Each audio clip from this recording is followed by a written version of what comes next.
A lot of you, as a consequence, because we're going through a tough time, as a country, are having to act a lot older than you are.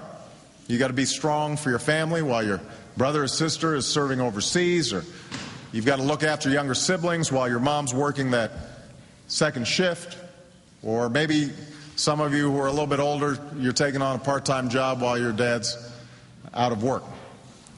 And that's a lot to handle. It's more than you should have to handle. And it may make you wonder at times what your own future will look like. But I came to Masterman to tell all of you what I think you're hearing from your principal and your superintendent and from your parents and from your teachers. Nobody gets to write your destiny but you. Melody Barnes, director of the President's Domestic Policy Council, joins us now. Melody, good to see you. This is now the second time the president has delivered a speech like this. Why do it?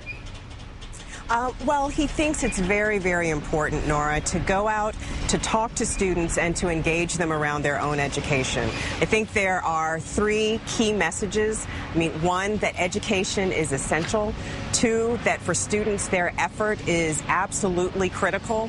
And three, that with those two things combined, anything is possible. And he wants to encourage them and to help motivate them based on his own experiences in the course of doing that.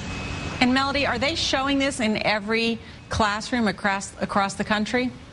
Well, we know that CNN and other networks have been sharing this. We also know that Channel 1, that reaches out to about 8,000 schools around the country, that they're showing this. So this is widely spread.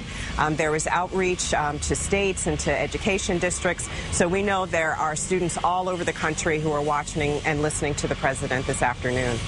I know there was some controversy. I remember last year, of course, that in some classrooms that that maybe students wouldn't have to listen to this because they thought the president might be indoctrinating them. Something did. There was actually a school in Texas that actually put out this memo. I just want to read it to you. That says, "We believe that many parents would prefer to record this event at home and watch it later in the evening, where they can interact as family members. The district will record the speech on this day and make it available on Wednesday, September 15th. And by delaying the viewing of this speech, parents will be able to make an educated decision about their child's participation." Are you disappointed by that some schools, some parents would see this as a partisan speech, the president trying to indoctrinate students?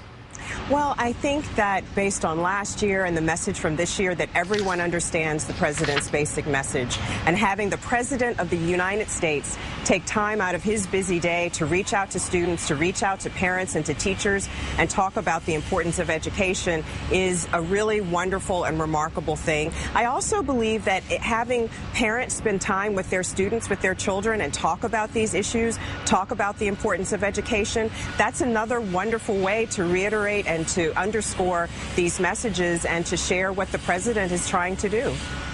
Education, of course, a huge issue in this country. It comes up in politics, too. As you know, there's a race here in the District of Columbia today, a primary race. Mayor Fenty may be defeated on this very issue of his efforts to hire Michelle Rhee, who has been the chancellor, who's had a very tough love message when it comes to education, has let go a number of teachers who were not performing.